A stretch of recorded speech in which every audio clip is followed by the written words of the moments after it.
नमस्कार साथियों, मैं असगर खान स्वागत करता हूं आप सभी का असगर जी के ऑफिशियल यूट्यूब चैनल में। प्यारे साथियों, एसएससी जीडी 2026 के जीके जीएस के भारतीय राष्ट्रीय आंदोलन के 25 एमसीक्यू मोस्ट इम्पोर्टेंट जो आपकी परीक्षाओं के लिए बहुत ही इम्पोर्टेंट है। साथियों, आज का पार्ट 10 है। और भी पार्ट आपने नहीं देखे हैं तो जाकर प्लेलिस्ट में देख लीजिएगा।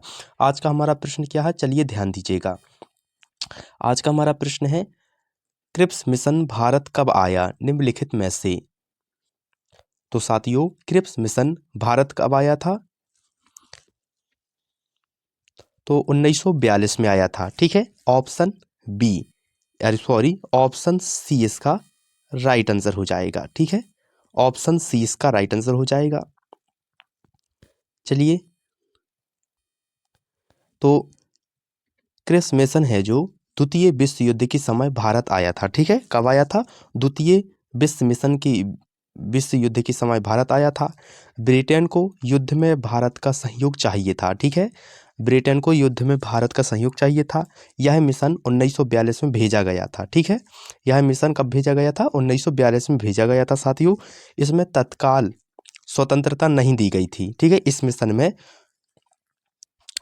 तत्काल स्वतंत्रता नहीं दी गई थी। इसी कारण से भारतीय नेताओं ने इसे अस्वीकार किया। ठीक है, चलिए नेक्स्ट क्वेश्चन। क्रिप्स मिशन का मुख्य प्रस्ताव क्या था निम्नलिखित में से। तो साथियों, क्रिप्स मिशन का मुख्य प्रस्ताव क्या था? तो युद्ध के बाद श्वासन। ठीक है, क्रिप्स मिशन का जो मुख्य प्रस्ताव था वो था युद्ध के बाद श्वासन, यानी ऑप्शन सी इसका राइट आंसर हो जाएगा। ठीक है, युद्ध के बाद श्वासन। तो साथियों, क्रिप्स मिशन का जो मुख्य प्रस्ताव था युद्ध के बाद श्वासन का था। युद्ध समाप्त होने पर संविधान सभा बनने का वादा किया गया था। भारत को तुरंत आज़ादी नहीं दी जानी थी। भारत को तुरंत आज़ादी नहीं दी जानी थी। कांग्रेस इस प्रस्ताव से संतुष्ट नहीं था। ठीक है, संतुष्ट नहीं था, इसलिए यह मिशन असफल रहा।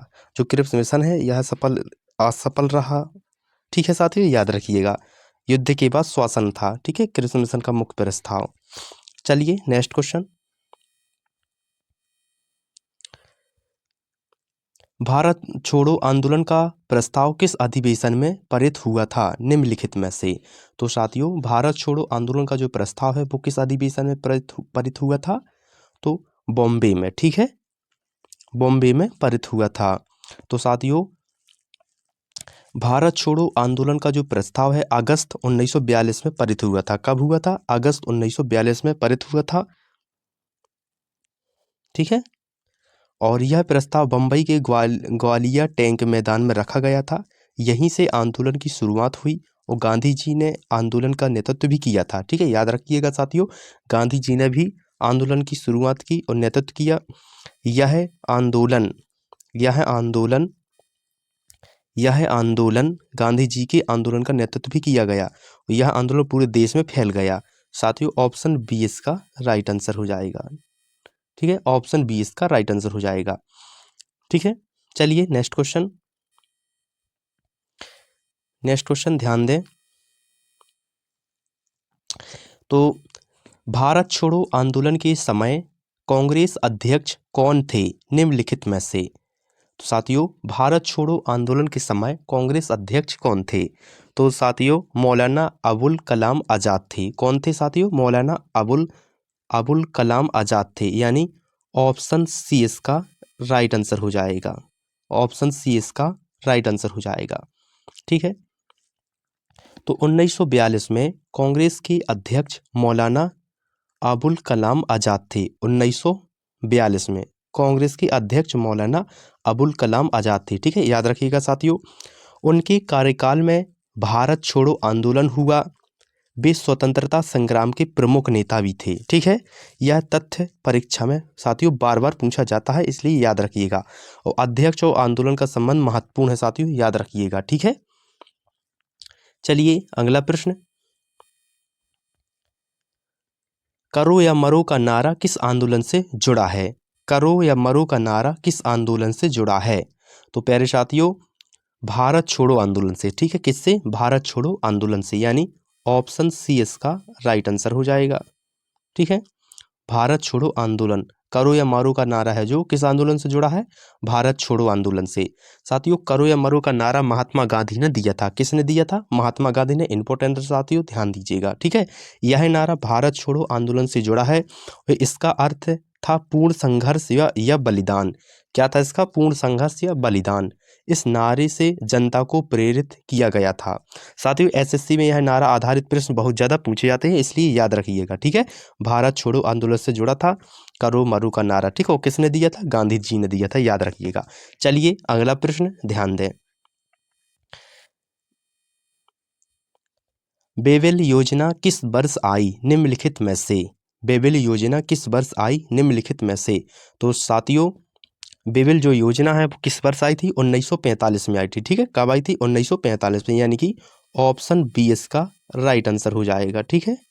ऑप्शन बी इसका राइट आंसर हो जाएगा। बेबेल योजना है वो किस वर्ष आई थी? 1945 में आई थी, ठीक है। और यह द्वितीय विश्व युद्ध के अंत में आई थी। कब आई थी? यह द्वितीय विश्व युद्ध के अंत में आई थी, याद रखें साथियों। इसका जो संबंध है वो किससे है? शिमला सम्मेलन से था, ठीक है। इसका जो संबंध शिमला सम्मेलन से भी था। और इसका उद्देश्य अगर बात की जाए साथियों, तो सत्ता में भारतीय भागीदारी को बढ़ाना था, ठीक है। क्या था इसका उद्देश्य? सत्ता में भारतीय भागीदारी को बढ़ाना था। लेकिन यह योजना सफल नहीं हो पाई थी साथियों, यह योजना सफल नहीं हो पाई थी, याद रखिएगा, ठीक है। चलिए अगला प्रश्न, नेक्स्ट प्रश्न। शिमला सम्मेलन 1945 की अध्यक्षता किसने की निम्नलिखित में से? तो साथियों, शिमला सम्मेलन 1945 की अध्यक्षता किसने की निम्नलिखित में से? तो साथियों, बेबेल ने, ठीक है। बेबेल ने की, यानी कि ऑप्शन बी इसका राइट आंसर हो जाएगा, ठीक है। बेबेल ने, ऑप्शन बी इसका राइट आंसर हो जाएगा। तो शिमला जो सम्मेलन है साथियों 1945 में हुआ था। कब हुआ था? 1945 में शिमला हुआ था, ठीक है। सम्मेलन 1945 में हुआ था साथियों। इसकी जो अध्यक्षता है वो किसने की थी? वयस्क राय लॉर्ड बेबेल ने की थी। वयस्क राय लॉर्ड बेबेल ने की थी। इसमें कांग्रेस और मुस्लिम लीग शामिल थी, दोनों में सहमति नहीं बन सकी, ठीक है। इसलिए यह सम्मेलन असफल रहा, ठीक है, याद रखिएगा साथियों। इसमें मतलब मुस्लिम लीग भी शामिल थी, कांग्रेस और मुस्लिम लीग शामिल थी, लेकिन दोनों में सहमति नहीं बन सकी, इसलिए यह सम्मेलन असफल रहा, ठीक है साथियों। चलिए अगला प्रश्न, नेक्स्ट प्रश्न। कैबिनेट मिशन में कितने सदस्य थे निम्नलिखित में से? तो साथियों, कैबिनेट मिशन में कितने सदस्य थे? तो कैबिनेट मिशन में 3 सदस्य थे। कितने सदस्य थे? 3 सदस्य थे, यानी कि ऑप्शन बी इसका राइट आंसर हो जाएगा, ठीक है। 3 सदस्य थे। तो कैबिनेट मिशन में कुल 3 सदस्य थे साथियों, लेकिन पैथिक, उनका नाम था पैथिक लॉरेंस, याद रखें, इसके प्रमुख थे। पैथिक लॉरेंस है जो इसके प्रमुख थे। और क्रिप्स और अलेक्जेंडर अन्य सदस्य थे, ठीक है। क्रिप्स और अलेक्जेंडर अन्य सदस्य थे। यह मिशन संविधान निर्माण के लिए आया था। किसके लिए आया था साथियों? संविधान निर्माण के लिए आया था, याद रखिएगा। इनकी जो संख्या है साथियों, हाँ, अन्य सदस्य थे और यह मिशन संविधान निर्माण के लिए आया था साथियों। जो यह प्रश्न है यह भी महत्वपूर्ण है एसएससी जीडी के लिए, इसलिए याद रखिएगा, ठीक है। कैबिनेट मिशन है जो कितने सदस्य थे? 3 सदस्य थे। पहले कौन थे? तो पैथिक लॉरेंस थे, इसके प्रमुख थे, ठीक है। और इसके और क्रिप्स और अलेक्जेंडर अन्य सदस्य थे, ठीक है, याद रखिएगा। चलिए नेक्स्ट क्वेश्चन।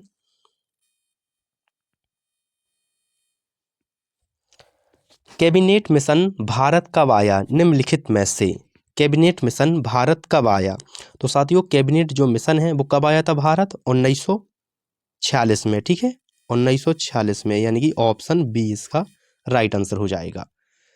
तो 1946 में कैबिनेट मिशन भारत आया था। कैबिनेट मिशन 1946 में भारत आया था, याद रखिए साथियों। इसका जो उद्देश्य था सत्ता हस्तांतरण था, ठीक है। इसका उद्देश्य क्या था? सत्ता हस्तांतरण था। इसने संविधान सभा की योजना दी, ठीक है, इसने संविधान सभा की योजना दी। इसी से अंतिम सरकार भी बनी, ठीक है, याद रखें साथियों, बहुत महत्वपूर्ण बात है, ध्यान दें। इसी से अंतिम सरकार भी बनी 1946 में स्वतंत्रता की दिशा में अहम वर्ष भी था। यानी कि स्वतंत्रता की जो वो है, तो 1946 में स्वतंत्रता की दिशा में अहम वर्ष भी था साथियों, अहम वर्ष भी था। ठीक है, याद रखें। चलिए नेक्स्ट क्वेश्चन। नेक्स्ट क्वेश्चन ध्यान दें साथियों, अंतरिम सरकार का पहला प्रधानमंत्री कौन बना निम्नलिखित में से? अंतिम सरकार का पहला प्रधानमंत्री कौन बना? तो पहले साथियों जो 1946 में जो, ध्यान दें साथियों, अंतरिम सरकार का जो पहला प्रधानमंत्री है वो कौन बना था साथियों? तो जवाहरलाल नेहरू, यानी कि ऑप्शन सी इसका राइट आंसर हो जाएगा, जवाहरलाल नेहरू। ठीक है, ऑप्शन सी इसका राइट आंसर हो जाएगा, जवाहरलाल नेहरू। तो अंतरिम सरकार का जो पहला प्रधानमंत्री बना वो कौन बना साथियों? जवाहरलाल नेहरू। तो साथियों 1946 में अंतरिम सरकार बनी थी। ठीक है, 1946 में अंतरिम सरकार बनी थी। इसके जो प्रधानमंत्री थे वो कौन थे? जवाहरलाल नेहरू बने थे। ठीक है, इसके जो प्रधानमंत्री है जवाहरलाल नेहरू बने। यह स्वतंत्रता से पहले की सरकार थी, यह स्वतंत्रता से पहले की सरकार थी, यानी कि जब हमारा देश आज़ाद भी नहीं हुआ था जबकि यह सरकार थी। ठीक है, तो इसमें जो सभी प्रमुख दल शामिल थे, इसमें सभी प्रमुख दल शामिल थे, लेकिन नेहरू स्वतंत्र भारत के भी पहले प्रधानमंत्री बने थे। ये बहुत अच्छी बात है साथियों, यहाँ पर ध्यान दें, जो हमारे नेहरू जी थे वो स्वतंत्रता के पहले भी, इसके पहले प्रधानमंत्री जवाहरलाल नेहरू बने थे। यह स्वतंत्रता से पहले की सरकार थी। ठीक है, लेकिन इसमें सभी जो प्रमुख दल शामिल भी हुए, लेकिन नेहरू स्वतंत्र भारत के पहले प्रधानमंत्री बने। जब हमारा भारत मतलब 1947 में आज़ाद हो गया था, इससे पहले हमारे पहले प्रधानमंत्री कौन बने थे? तो जवाहरलाल नेहरू बने। लेकिन इस स्वतंत्र अगर बात की जाए तो नेहरू भी स्वतंत्र भारत के पहले प्रधानमंत्री बने थे। ठीक है, याद रखिएगा साथियों। चलिए अगला प्रश्न ध्यान दें। तो डायरेक्ट एक्शन डे कब मनाया गया? डायरेक्टर एक्शन डे कब मनाया गया निम्नलिखित में से? तो पहले साथियों डायरेक्ट एक्शन डे कब मनाया गया था? तो 16 अगस्त 1946 को। ठीक है, डायरेक्ट एक्शन डे कब मनाया गया? तो 16 अगस्त 1946, यानी कि ऑप्शन बी इसका राइट आंसर हो जाएगा। ठीक है, ऑप्शन बी इसका राइट आंसर हो जाएगा, 16 अगस्त 1946। साथियों डायरेक्ट एक्शन डे है जो 16 अगस्त 1946 को मनाया गया था। इसमें मुस्लिम लीग ने घोषित किया, इसे मुस्लिम लीग ने घोषित किया। इसका जो उद्देश्य था वो पाकिस्तान की मांग को मजबूत करना था। साथियों अब ध्यान दें, जब पाकिस्तान देश बना तो यहीं से बना। ठीक है, तो 16 अगस्त 1946 को डायरेक्ट एक्शन डे बनाया गया। इसका जो उद्देश्य था वो क्या था? पाकिस्तान की मांग को मजबूत करना। ठीक है, इससे देश में हिंसा फैल गई थी। क्या है दोस्तों साथियों, अगर जब दूसरा राष्ट्र बनेगा तो कहीं ना कहीं जनता में भी अफरन तफरन मच जाती है। ठीक है साथियों, इसलिए जो इसका उद्देश्य था पाकिस्तान को मजबूत करना और पाकिस्तान की मांग करना, इससे देश में हिंसा फैल गई। यह घटना विभाजन की ओर ले गई। साथियों यह जो घटना है डायरेक्ट एक्शन डे माना गया, इससे पाकिस्तान को मजबूत करना पड़ा। पाकिस्तान की उद्देश्य जो मांग थी पाकिस्तान बनाने की, इसमें और मजबूत हुई। इससे देश में हिंसा भी फैल गई। ठीक है, यह घटना विभाजन की ओर ले गई थी।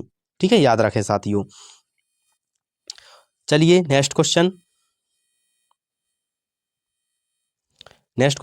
माउंटबेटन योजना की घोषणा कब हुई निम्नलिखित में से?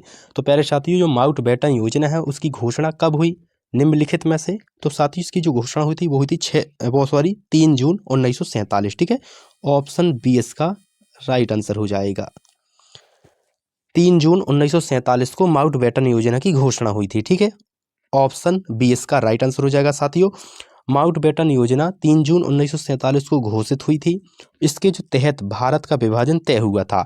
जो भारत का विभाजन हुआ था, पाकिस्तान और हिंदुस्तान जो देश बना था साथियों, वो किस योजना के तहत बना था? तो माउंटबेटन योजना के तहत। ठीक है, और कब बना था? 3 जून 1947 को घोषित हुई। ठीक है, भारत और पाकिस्तान दो देश बने। याद रखें साथियों, भारत और पाकिस्तान दो देश बने। यह स्वतंत्रता अधिनियम पे आधारित साथियों एसएससी जीडी में महत्वपूर्ण प्रश्न है, इसलिए याद रखिएगा। हमेशा पूछे जाते हैं। अगर आपके प्रश्न आ जाए कि भारत और पाकिस्तान किस योजना के तहत अलग हुए थे, तो माउंटबेटन योजना के तहत अलग हुए थे। ठीक है, इसी योजना के तहत अलग देश बनाए गए थे। ठीक है, याद रखिएगा। और ये योजना कब आई थी? तो 3 जून 1947 को। याद रखिएगा, ऑप्शन बी इसका राइट आंसर हो जाएगा। चलिए अगला प्रश्न। साथियों समझ अगर आपको बहुत अच्छा लग रहा है तो वीडियो को लाइक जरूर कर दें और चैनल को सब्सक्राइब करके जरूर जाएं साथियों, क्योंकि बहुत मेहनत से मैं आप लोग को पढ़ा रहा हूं। तो आप लोग पढ़िए, मेहनत करिए और आप लोग सब्सक्राइब जरूर करें चैनल को। चलिए अगला प्रश्न ध्यान दें। ध्यान दें साथियों, भारत छोड़ो अब सॉरी भारत का विभाजन किस आधार पर हुआ था निम्नलिखित में से। और तो भारत का जो विभाजन है साथियों वो किस आधार पर किया गया था, तो धर्म के आधार पर। ठीक है, किस आधार पर, धर्म के आधार पर। ऑप्शन सी इसका राइट आंसर हो जाएगा, धर्म के आधार पर। भारत और पाकिस्तान का जो विभाजन हुआ था साथियों वो किस आधार पर किया गया था, तो धर्म के आधार पर किया गया था। ठीक है, याद रखिएगा, यानी कि ऑप्शन सी इसका राइट आंसर हो जाएगा। तो भारत का जो विभाजन है धर्म के आधार पर हुआ था। ठीक है, हिंदू और मुस्लिम बहुल क्षेत्र को अलग किया गया। इसी जो हिंदू है, जो हिंदू क्षेत्र है और मुस्लिम क्षेत्र है, इसे देखकर ही अलग किया गया। ठीक है, इसी से पाकिस्तान का निर्माण हुआ, यानी कि जहां मुस्लिम आबादी ज़्यादा है साथियों वहां पर पाकिस्तान को हिस्सा मिला और जहां हिंदू आबादी वहां पर भारत को हिस्सा मिला। ठीक है, याद रखिएगा साथियों। तो निर्माण हुआ, यह इतिहास की बड़ी घटना थी साथियों, यह सबसे बड़ी घटना थी कि एक मतलब एक ही देश अब बीच से अलग हो गया, एक अलग देश बन गया। तो ये इतिहास की सबसे बड़ी घटना थी और साथियों यह परीक्षा में आप लोग की बार बार पूछा जाता है, इसलिए याद रखिएगा। ठीक है, जो भारत का विभाजन था वो किस आधार पर हुआ था, तो धर्म के आधार पर हुआ था, यानी कि हिंदू आबादी कहाँ पर है तो वहाँ भारत का हिस्सा दिया गया, और जहाँ मुस्लिम आबादी ज़्यादा है साथियों तो वहाँ पर मुस्लिम को हिस्सा दिया गया। ठीक है, याद रखिएगा साथियों, एसएससी में बहुत ही इंपॉर्टेंट है इसलिए याद रखिएगा। ठीक है साथियों, चलिए नेक्स्ट क्वेश्चन, इसका ऑप्शन सी हो जाएगा। चलिए नेक्स्ट क्वेश्चन ध्यान दें। तो ध्यान दें साथियों, भारत का स्वतंत्रता अधिनियम किस वर्ष पारित हुआ निम्नलिखित में से। भारत का स्वतंत्रता अधिनियम किस वर्ष पारित हुआ निम्नलिखित में से। तो साथियों भारत का जो स्वतंत्रता अधिनियम है वो किस वर्ष पारित हुआ था, तो 1947 में। ठीक है, यानी कि ऑप्शन सी इसका राइट आंसर हो जाएगा, 1947। भारत का स्वतंत्रता अधिनियम है वो किस वर्ष पारित हुआ था साथियों, 1947 में। ठीक है, तो साथियों भारत का स्वतंत्रता अधिनियम 1947 में पारित हुआ था। इसे ब्रिटेन संसद ने बनाया था। किसने बनाया था साथियों, ब्रिटिश संसद ने, याद रखिएगा, बहुत ही इंपॉर्टेंट है। ठीक है, इससे भारत को स्वतंत्रता मिली थी। ठीक है, इससे भारत को स्वतंत्रता मिली थी, इसी से अनौपनिवेशिक शासन समाप्त हुआ, इसी से ब्रिटेन का भी शासन समाप्त हुआ। यह कानून बहुत महत्वपूर्ण है साथियों, आपकी परीक्षाओं में यह कानून बहुत महत्वपूर्ण है, याद रखिएगा। तो भारत का जो स्वतंत्रता अधिनियम है वो किस वर्ष पारित हुआ था, तो 1947 में। ठीक है, भारत का जो स्वतंत्रता अधिनियम है 1947 में पारित हुआ था। इसे ब्रिटिश संसद ने बनाया था। किसने बनाया था, ब्रिटिश संसद ने। किसका, हमारे भारत पर किसका राज्य था, ब्रिटिश का था, इसलिए ब्रिटिश संसद ने ही यह कानून बनाया था। मतलब जो स्वतंत्रता की जो दी है वो किसने दी थी, तो ब्रिटेन ने तो दी है हम लोग को स्वतंत्रता। ठीक है, तो इसलिए उन्हीं की संसद ने यह पारित किया था, स्वतंत्रता अधिनियम 1947 में पारित हुआ था। इससे भारत को स्वतंत्रता मिली और इसी से औपनिवेशिक शासन समाप्त हुआ, यानी कि ब्रिटेन का शासन समाप्त हुआ। यह कानून बहुत महत्वपूर्ण है, परीक्षाएं बार बार पूछा जाता है, इसलिए याद रखिएगा। ठीक है साथियों, चलिए नेक्स्ट क्वेश्चन, नेक्स्ट क्वेश्चन ध्यान दें साथियों। भारत के पहले गवर्नर जनरल कौन थे निम्नलिखित में से। साथियों ये बहुत ही इंपॉर्टेंट प्रश्न है, इसलिए ध्यान से पढ़िएगा। ठीक है, भारत के पहले गवर्नर जनरल कौन थे निम्नलिखित में से। तो पहले साथियों भारत के जो पहले गवर्नर जनरल थे वो कौन थे, माउंटबेटन थे, यानी कि ऑप्शन बी इसका राइट आंसर हो जाएगा। ठीक है, माउंटबेटन थे, ऑप्शन बी इसका राइट आंसर हो जाएगा। तो भारत के जो पहले गवर्नर हैं वो जनरल माउंटबेटन थे, वे एक ब्रिटिश अधिकारी भी थे। ठीक है, क्या थे, एक ब्रिटिश अधिकारी, यानी कि अंग्रेजी अधिकारी भी थे, याद रखें साथियों। उन्होंने 15 अगस्त 1947 को पद संभाला था। उन्होंने कब संभाला था, 15 अगस्त 1947 को पद संभाला था। वे अंतिम वयस्कराय भी थे। ठीक है, वो अंतिम वयस्कराय भी थे। विदेशी गवर्नर जनरल साथियों हमेशा आपकी परीक्षाओं में पूछे जाते हैं, इसलिए याद रखिएगा। ठीक है, भारत के जो पहले गवर्नर जनरल थे वो कौन थे, तो जनरल माउंटबेटन थे और वे एक ब्रिटिश अधिकारी थे। ठीक है, क्या थे, ब्रिटिश अधिकारी भी थे। उन्होंने कब पद संभाला था, अगर पूछ जाए कि भारत के जो पहले गवर्नर जनरल थे उन्होंने पद कब संभाला था, तो आप लोग को यहीं ये टिक लगाना है, 15 अगस्त 1947 को पद संभाला था। ठीक है, वो अंतिम वयस्कराय भी थे भारत के, याद रखिएगा साथियों। ठीक है, चलिए अगला प्रश्न ध्यान दें। अगला प्रश्न ध्यान दें साथियों, भारत का पहला भारतीय गवर्नर जनरल कौन था निम्नलिखित में से। साथियों ये भी बहुत ही महत्वपूर्ण प्रश्न है, इसलिए ध्यान दीजिएगा, ठीक है। भारत का जो पहला भारतीय गवर्नर जनरल है वो कौन था साथियों, जल्दी से बताएं आप लोग, कौन था भारत का पहला भारतीय गवर्नर जनरल। तो साथियों सी राजागोपालचारी, ठीक है, सी राजगोपालचारी, यानी कि ऑप्शन सी इसका राइट आंसर हो जाएगा साथियों, ऑप्शन सी इसका राइट आंसर हो जाएगा। तो भारत का जो पहला भारतीय गवर्नर जनरल है वो कौन था, सी राजगोपालचारी, ठीक है। तो भारत के पहले भारतीय गवर्नर जनरल सी राजगोपालचारी थे और वे 1948 में बने थे। कब बने थे साथियों, 1948 में, याद रखिएगा साथियों सन, कौन से सन में बने थे, 1948 में बने थे। उन्हें राजा जी भी कहा जाता है, उन्हें राजा जी भी कहा जाता है, ठीक है। वे कुशल प्रशासक थे और भारतीय बनाम विदेशी प्रश्न में यह जरूरी है साथियों, हरदम पूछा जाता है, ठीक है। भारतीय थे और हमेशा ये प्रश्न पूछा जाता है, एसएससी हमेशा बार बार पूछती है, इसलिए साथियों याद रखिएगा, ठीक है। भारत का जो भारतीय गवर्नर है वो है सी राजगोपालचारी हैं और वो कब बने थे, 1948 में बने थे साथियों, याद रखिएगा, ठीक है। और वो कुल प्रशासक थे, और साथियों हमेशा एसएससी ये प्रश्न पूछता है, याद रखिएगा। चलिए नेक्स्ट क्वेश्चन ध्यान दें, अगला हमारा प्रश्न है, ध्यान दीजिए साथियों, संविधान सभा के अध्यक्ष कौन थे, ठीक है, संविधान सभा के अध्यक्ष कौन थे। तो साथियों संविधान सभा के अध्यक्ष राजेंद्र प्रसाद थे, कौन थे, राजेंद्र प्रसाद, यानी कि ऑप्शन सी इसका राइट आंसर हो जाएगा, राजेंद्र प्रसाद थे, ठीक है। सभी संविधान सभा के जो अध्यक्ष वो कौन थे, राजेंद्र प्रसाद थे, ठीक है। वे स्थायी अध्यक्ष भी थे, ठीक है, याद रखें साथियों, वे राजेंद्र प्रसाद जी हुए तो वो स्थायी अध्यक्ष भी थे, बाद में वे भारत के पहले राष्ट्रपति भी बने। इंपॉर्टेंट बात है, समझ लीजिए साथियों, जो संविधान सभा के जो अध्यक्ष थे वो कौन थे, राजेंद्र प्रसाद थे, ठीक है। वो बाद में भारत के पहले राष्ट्रपति भी बने, कौन बने, राजेंद्र प्रसाद जी, ठीक है, याद रखें। तो संविधान निर्माण में उनकी भूमिका महत्वपूर्ण थी, जो जब संविधान निर्माण साथियों हो रहा था भारत का, तो उनकी जो भूमिका है बहुत महत्वपूर्ण है, ठीक है। साथियों एसएससी में जो बार बार प्रश्न पूछा जाता है, इसलिए याद रखिएगा, ठीक है। चलिए ऑप्शन सी इसका राइट आंसर हो जाएगा। चलिए नेक्स्ट प्रश्न, अगला प्रश्न ध्यान दीजिएगा, ठीक है। संविधान निर्माण में कुल कितना समय लगा निम्नलिखित में से। प्यारे साथियों हमारे भारत देश का जो संविधान निर्माण हुआ उसमें कुल कितना समय लगा। तो समय जो लगा है साथियों वो लगा है 2 वर्ष 11 माह। कितना समय लगा है भारतीय संविधान निर्माण में, 2 वर्ष 11 माह, यानी कि ऑप्शन सी इसका राइट आंसर हो जाएगा, ठीक है। ऑप्शन सी इसका राइट आंसर हो जाएगा, 2 वर्ष 11 माह, ठीक है। तो साथियों संविधान बनने में 2 वर्ष 11 माह 18 दिन लगे हैं, 2 वर्ष 11 माह लगे हैं और 18 दिन लगे हैं, ठीक है। यह कार्य 1946 से 1949 तक चला था। अगर आपकी परीक्षा में पूछ ले कि यह कार्य कब से कब तक चला, तो 1946 से 1949 तक चला, ठीक है। कुल 11 सत्र हुए, ठीक है। यह विश्व का विस्तृत संविधान है, यानी कि विश्व का सबसे बड़ा संविधान है साथियों, याद रखिएगा, ठीक है।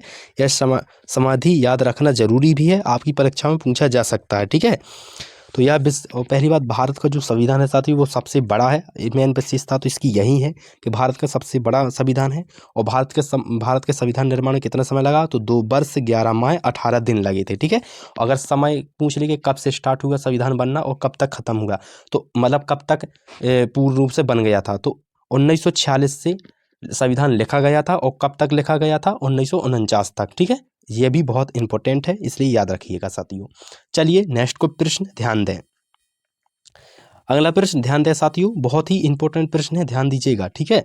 भारतीय संविधान कितने अनुच्छेद के साथ लागू हो गया है निम्नलिखित में से।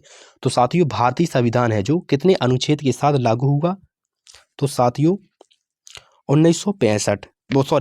395, ऑप्शन ए इसका राइट आंसर हो जाएगा, ठीक है। भारतीय संविधान में कितने अनुच्छेद के साथ लागू हुआ था, तो 395 के साथ लागू हुआ, अनुच्छेद के साथ लागू हुआ था। ठीक है, ऑप्शन ए इसका राइट आंसर हो जाएगा। साथ ही जो भारतीय संविधान है में प्रारंभ में 395 अनुच्छेद थे, यह ठीक है, यह 26 जनवरी 1950 को लागू हुआ था। अगर आप पूछ ले कि भारतीय संविधान कब लागू हुआ था, तो 26 जनवरी 1950 को लागू हुआ था। ठीक है, बहुत इंपॉर्टेंट डेट है, याद रखिएगा। बाद में अनुच्छेद बढ़ाए गए साथियों, बाद में अनुच्छेद बढ़ाए गए। ठीक है, संज्ञा आधारित प्रश्न साथियों हमेशा पूछे जाते हैं, इसलिए याद रखिएगा, यह तथ्य बहुत ही महत्वपूर्ण है, आप लोग याद रखिएगा। ठीक है, पहले भारतीय प्रारंभ में जो भारतीय संविधान में जो अनुच्छेद थे वो कितने थे, 395 थे, ये पूछा जा सकता है। ठीक है, याद रखिएगा।